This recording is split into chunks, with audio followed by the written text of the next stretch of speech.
तो दोस्तों आज तारीख हो गई है 24 नवंबर 2023 की, साथ ही में दिन है शुक्रवार का। तो आइए बिना देर किए फटाफट से जानते हैं आज की ताज़ा खबरें और मुख्य समाचार। तो देखिए आज के मुख्य समाचार की पहली बड़ी खबर। गाजा में 14,000 मौतों के बाद इजरायली हमले हुए बंद। आज 13 बंधकों के बदले 39 फिलिस्तीनी रिहा होंगे। जी हां, इजराइल हमास में 49 दिन की जंग के बाद आज से 4 दिन के लिए युद्ध विराम शुरू हो गया है, यानी कि जंग को 4 दिन के लिए रोक दिया गया है। जानकारी के मुताबिक गाजा में 14,000 से ज्यादा लोगों की जान जाने के बाद इजराइल ने हमले बंद कर दिए हैं। हमले बंद करने की शुरुआत आज सुबह 7 बजे से हुई। हालांकि ये भारतीय समय अनुसार 10:30 बनता है। टाइम्स ऑफ इजराइल के मुताबिक घड़ी में 7 बजते ही इजराइल ने गाजा में हमले करने बंद कर दिए। आपको बता दें, कतर और मिस्र की मध्यस्थता के बाद, यानी कि इन दोनों के बीच में आने के बाद, बातचीत करने के बाद इजराइल और हमास युद्ध विराम के लिए राजी हुए थे। समझौते के तहत आज हमास बंधक बनाए गए 13 लोगों को 39 फिलिस्तीनियों के बदले शाम 4:30 बजे, जो कि भारतीय समय अनुसार बनते हैं शाम 7:30 बजे, रिहा करेगा। आपको बता दें, हमास के लड़ाके बीते 7 अक्टूबर को 240 लोगों को बंधक बनाकर गाजा ले गए थे। न्यूयॉर्क टाइम्स के मुताबिक 4 दिन के सीज फायर के दौरान, यानी कि 4 दिन तक जंग रुके रहने के दौरान 150 फिलिस्तीनियों के बदले कुल 50 बंधकों को छोड़ने पर सहमति बनी है। हालांकि हमास ने समझौते में अल शिफा अस्पताल को खाली करने की भी शर्त रखी थी, जिसे इजराइल ने मानने से इनकार कर दिया। वहीं टाइम्स ऑफ इजराइल के मुताबिक हमास हर 3 फिलिस्तीनी कैदियों के बदले एक बंधक को छोड़ेगा। दोस्तों जाहिर बात है, इजरायली सरकार पर उनके देश के लोगों का दबाव है कि जो भी बंधक है उनको छुड़ाया जाए। इसी वजह से इजराइल के प्रधानमंत्री बेंजामिन नेतन्याहू ने इन सभी बातों को मान लिया है। लेकिन यहाँ गौर करने वाली बात यह है कि समझौते के बावजूद भी 4 दिन के बाद जंग दोबारा शुरू हो सकती है, यानी कि जंग को केवल 4 दिन के लिए रोका गया है और इसी के मुकाबले में हमास बंधकों को छोड़ रहा है और इसके बदले में 3 गुना करके इजराइल फिलिस्तीन के लोगों को छोड़ रहा है। लेकिन जंग 4 दिन के बाद दोबारा शुरू हो जाएगी अगर कोई नया समझौता नहीं बना तो। देखिए अगली खबर के उत्तरकाशी में ऑगर मशीन का प्लेटफॉर्म ठीक किया गया। इसकी वजह से टनल में ड्रिलिंग का काम रुका। अभी 12 से 14 मीटर की खुदाई है बाकी। जी उत्तराखंड की उत्तरकाशी टनल में फंसे 41 मजदूरों के बाहर निकलने का इंतजार पूरा देश कर रहा है, लेकिन रेस्क्यू में आ रही दिक्कत से सभी की सांसें अटकी हुई हैं। कभी सरिया तो कभी पत्थर उन तक पहुंचने में बाधा बन रहे हैं। अभी हाल ही में बीते रोज ये बताया गया था कि 1 से 2 घंटे के अंदर जो अंदर मजदूर फंसे हैं उनको निकाल लिया जाएगा, लेकिन बताया गया रेस्क्यू में, यानी कि ड्रिलिंग करने के दौरान सामने कई बार बड़े बड़े पत्थर और सरिया वगैरह आ जा रहे हैं। इसी की वजह से दिक्कत आ रही है। फिलहाल जो अभी बिल्कुल ताज़ा खबर आई है उसके मुताबिक 12 से 14 मीटर की खुदाई और बची हुई है। इसके बाद बताया गया है 41 मजदूरों को निकाल लिया जाएगा। कुल मिलाकर आसान शब्दों में कहें तो जब तक अंदर फंसे हुए मजदूरों को बाहर नहीं लाया जाता कोई टाइमलाइन देना सही नहीं है, क्योंकि टाइमलाइन दे दिया जाता है लेकिन वो काम उस समय तक किसी भी बाधा के कारण पूरा नहीं हो पाता। हाँ, इतना जरूर कहा जा सकता है कि मजदूरों को जल्दी से जल्दी निकालने की कोशिश की जा रही है। देखिए अगली खबर। भारत की पहली बुलेट ट्रेन का फर्स्ट फेज आया सामने। 100 किलोमीटर का पुल हो गया है तैयार। वहीं 250 किलोमीटर तक पिलर खड़े कर दिए गए हैं। मुंबई से अहमदाबाद के बीच चलेगी देश की पहली बुलेट ट्रेन। जी हां, भारत के बुलेट ट्रेन प्रोजेक्ट का पहला फेज काफी तेजी से पूरा हो रहा है। इसमें 100 किलोमीटर का पुल तैयार हो चुका है। वहीं 250 किलोमीटर तक पिलर खड़े किए जा चुके हैं। आपको बता दें, देश की पहली बुलेट ट्रेन मुंबई से अहमदाबाद के बीच चलेगी। प्रधानमंत्री मोदी और जापानी पीएम शिंजो आबे ने 14 सितंबर 2017 को अहमदाबाद में इस प्रोजेक्ट का इनॉग्रेशन किया था। इस प्रोजेक्ट का नाम Mumbai Ahmedabad high speed rail corridor रखा गया है। देखिए अगली खबर के। पृथ्वी को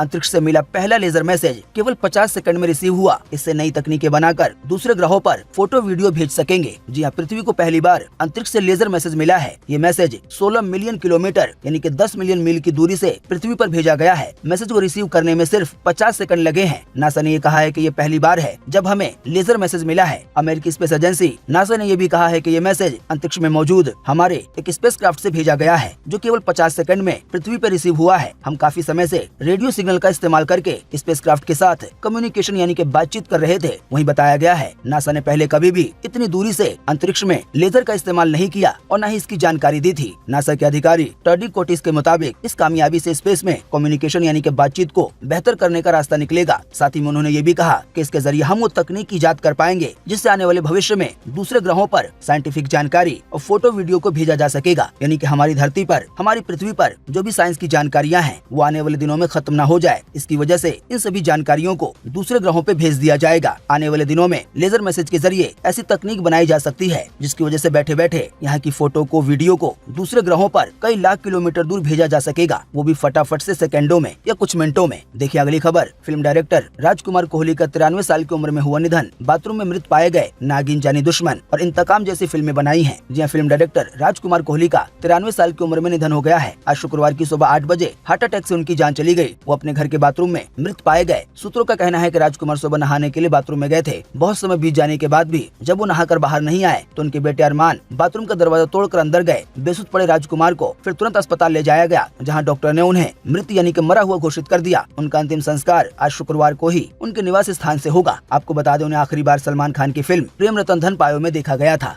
देखिए अगली खबर के बंदूक की नोक पर मांग भर देना शादी नहीं है। पटना हाईकोर्ट ने पकड़वा विवाह को अमान्य बताया। 10 साल पहले सेना के एक जवान की जबरन शादी हुई थी। जी हां, किसी महिला की मांग में जबरन सिंदूर लगाना हिंदू कानून के तहत विवाह नहीं है। हिंदू विवाह तब तक वैध नहीं है जब तक लड़की की इच्छा न हो या दोनों की इच्छा न हो। पटना हाईकोर्ट के जज ने अभी हाल ही में ये फैसला सुनाया है। बात यह है कि 10 साल पहले एक पकड़वा विवाह के मामले की सुनवाई करते हुए ये बातें कही गयी। नवादा जिले के एक जवान की याचिका पे सुनवाई करते हुए कोर्ट ने पकड़वा विवाह को अमान्य बताया गया है कि 10 साल पहले सेना के एक जवान को जबरदस्ती शादी करवाई गई थी, तो कोर्ट ने इस बारे में साफ कर दिया कि ऐसी शादी नहीं कहलाएगी। आसान शब्दों में कहें तो अगर आने वाले दिनों में जबरदस्ती कोई किसी के साथ शादी कर लेता है तो हिंदू कानून के तहत या कहने देश के कानून के तहत वो शादी नहीं मानी जाएगी। कोर्ट का कहना है कि शादी में दोनों यानी कि दूल्हा दुल्हन उन दोनों की रजामंदी जरूरी है। देखिए अगली खबर के दुनिया है एक परिवार, सभी को आर्य बनाएंगे। बैंकॉक में भागवत बोले, अनुशासन का पालन करने के लिए सभी संप्रदायों को शुद्ध करने की जरूरत है। जी राष्ट्रीय स्वयंसेवक संघ यानी कि RSS के प्रमुख मोहन भागवत वर्ल्ड हिंदू कांग्रेस में हिस्सा लेने बैंकॉक गए हुए हैं। यहाँ उन्होंने अभी हाल ही में आज शुक्रवार को एक बयान देते हुए कहा कि दुनिया एक परिवार है, हम सभी को आर्य यानी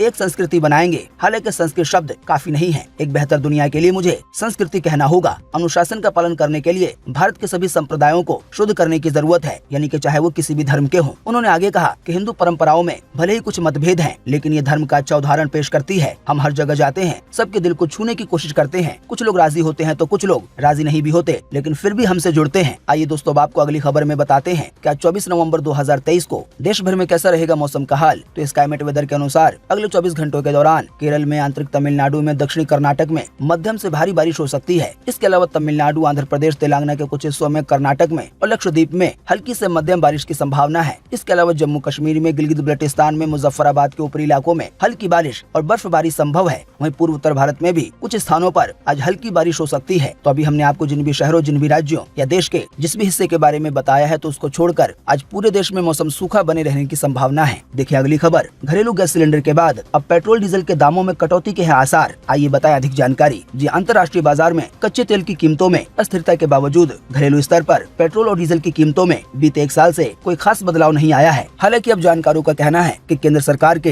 टैक्स में बढ़ोतरी और कच्चे तेल की कीमतों में नरमी से अगले साल लोकसभा चुनाव से पहले तेल की कीमतों में कटौती के आसार बन सकते हैं। कुल मिलाकर आसान शब्दों में कहें तो ये बताया गया है कि अगले साल लोकसभा चुनाव से पहले यानी कि प्रधानमंत्री का चुनाव होने से पहले पेट्रोल डीजल के दामों में कटौती हो सकती है। जाहिर बात है, ऐसे में पेट्रोल डीजल का दाम कम होने की वजह से आम जनता को बड़ी राहत मिलेगी। और जैसा कि हम आपको कई बार बता चुके हैं कि फ्यूल यानी कि पेट्रोल, डीजल या CNG ऐसी चीजें हैं जिनके दाम बढ़ने की वजह से या घटने की वजह से लगभग सभी चीजों पे असर पड़ता है। क्योंकि फ्यूल के दाम बढ़ने की वजह से माल ढुलाई का खर्च बढ़ जाता है। ऐसे में लगभग सभी सामान महंगे होने लगते हैं। खास करके इनका असर सबसे पहले उन चीजों पर पड़ता है जो रोजमर्रा की जिंदगी में इस्तेमाल होती है। अब अगर इसी पैटर्न को उल्टा कर दिया जाए, यानी कि अगर पेट्रोल डीजल के दामों में अच्छी खासी कटौती आती है, तो बाकी दूसरी चीजों के दामों पर भी असर पड़ सकता है। वहीं बताया गया है कि पेट्रोल और डीजल के दाम कम होने के पीछे 2 मेन कारण हैं। पहला कारण यह है कि कच्चे तेल के दाम यानी कि जिन तेल को रिफाइन करके पेट्रोल डीजल बनता है, तो उनके दाम में अंतर्राष्ट्रीय स्तर पर बढ़ोतरी के आसार नहीं है। वहीं दूसरा मेन कारण है कि पिछले कुछ समय में या कहने पिछले 1 साल में तेल कंपनियों ने अच्छा खासा मुनाफा कमाया है। तो इसी की वजह से आने वाले दिनों में बहुत उम्मीद है कि पेट्रोल डीजल के दाम कम हो जाएंगे। देखिए अगली खबर, शादी में ड्रोन उड़ाने वाले जाएंगे जेल, भारत सरकार का बड़ा ऐलान। जी हां, भारत सरकार ने ड्रोन उड़ाने के मामले में एक बड़ा फैसला लिया है, जिसके तहत शादियों में फोटो और वीडियोग्राफी के लिए ड्रोन उड़ाने वालों को जेल जाना पड़ सकता है। भारत सरकार ने ड्रोन की बिना परमिशन वाली उड़ान पे रोक लगा दी है। इसमें फोटोग्राफी और ब्लॉगिंग के लिए इस्तेमाल किए जाने वाले ड्रोन को भी शामिल किया गया है। सरकार ने साफ तौर पे कहा है कि जिन ड्रोन को प्रतिबंधित किया गया है, उसमें हर आकार के ड्रोन शामिल हैं, चाहे वो छोटे हो बड़े हो। किसी भी ड्रोन को उड़ाने के लिए अब आधिकारिक अनुमति लेनी होगी, यानी कि सरकारी अनुमति। ये हालिया कदम यानी कि ये नया फैसला राष्ट्रीय सुरक्षा और सार्वजनिक सुरक्षा के बारे में बढ़ती चिंताओं के जवाब में लिया गया है। भारत सरकार ने साफ किया है कि कोई भी फोटोग्राफर या ब्लॉगर अगर एरियल फुटेज कैप्चर करता है, यानी कि ड्रोन को उड़ाकर ऊपर से वीडियो बनाता है, फिर चाहे वो छोटे ड्रोन हो बड़े ड्रोन हो, इन सभी चीजों की परमिशन अब पहले सरकार से लेनी पड़ेगी। तो जो भी लोग ड्रोन का इस्तेमाल करते हैं, चाहे वो फोटोग्राफर हो, वीडियोग्राफर हो या यूट्यूब चैनल वाले हो, अब उन सभी को कहीं पर भी ड्रोन उड़ाने से पहले सरकार की परमिशन लेनी होगी। यानी कि आसपास में जो भी सरकारी दफ्तर होगा, वहाँ से परमिशन लेनी होगी, तभी कोई व्यक्ति ड्रोन उड़ा पाएगा। देखिए अगली खबर, 30% तक टूटेगा शेयर बाजार। मार्केट के भगवान माने जाने वाले ने की है भविष्यवाणी।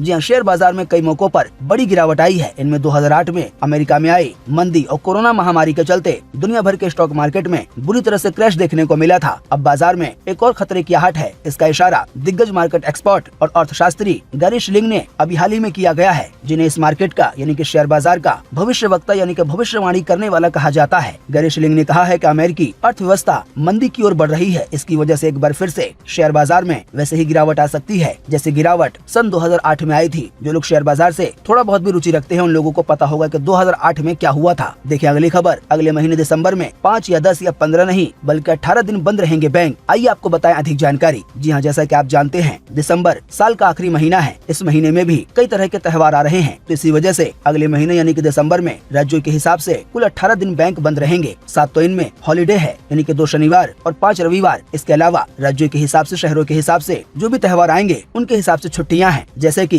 1 दिसंबर 2023 के दिन अरुणाचल प्रदेश और नागालैंड में उद्घाटन दिवस के मौके पर इन दोनों ही राज्यों में बैंक बंद रहेंगे। ऐसे ही बाकी दिन जैसे कि 3 दिसंबर को, 4 दिसंबर को, 9 दिसंबर को, 10 दिसंबर को, 12 दिसंबर को, 13 दिसंबर को, 14 दिसंबर को, 17 दिसंबर को, 18 दिसंबर को, 19, 23, 24, 25, 26, 27, 30 और 31 दिसंबर को बैंक बंद रहेंगे। हालांकि जैसा कि हमने आपको बताया 2 शनिवार और 5 रविवार को छोड़कर जो बैंकों की बंदी रहेगी वो राज्यों के हिसाब से होगी। ये सभी जानकारियां आप देख सकते हैं अपनी स्क्रीन पर कि कौन सी तारीख को देश के किस हिस्से में किस वजह से बैंक बंद रहेंगे। तो दोस्तों उम्मीद करते हैं कि आज की इस वीडियो से आपको काफी कुछ जानकारी मिली होगी। हम बस इसके बदले में आपसे इतना ही चाहते हैं कि आप इस वीडियो को लाइक कर दें और शेयर कर दें, क्योंकि आपका लाइक और शेयर करना ही होता है हमारी मेहनत का फल। वीडियो देखने के लिए आपका बहुत बहुत धन्यवाद। Thanks for watching.